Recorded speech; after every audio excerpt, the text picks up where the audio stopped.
আমার মন খারাপ ছিল, তারপর এই গানটা শুনি। নারী কত সুন্দর অভিনয় করে, অভিনয়ের জন্য নারী সারা নেই। এখন আমার মন ভালো হয়ে গেছে, কিন্তু আমার দিমাগ খারাপ হয়ে গেছে। কারো যদি কোষ্ঠকাঠিন্য থাইকা থাকে তাহলে দিলে ভাইয়ের এই গানটা শুনুন। বিশ্বাস করেন 6-7 দিনের জমে থাকা জমা গু পেছন দিয়া বিরক্ত হইয়া বাইরে হইয়া যাইব। হিরো আলমের লোম ছেঁড়া গানের পর দেলোয়ারের সেলোয়ার মার্কা গান আমাদের বিশেষ আকর্ষণ।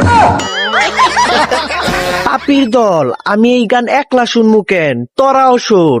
কিন্তু দেলো ভাইয়ের এই সঙ্গীত শোনার পর কান দিয়া রক্ত বমি হইতে পারে, তার জন্য আগে থেকে একটা অ্যাম্বুলেন্স ডাকো। থাক, দেলে বাইরে নিয়ে আর বেশি কিছু কমু না, কারণ বিবেকে কুত্তায় মুছছে।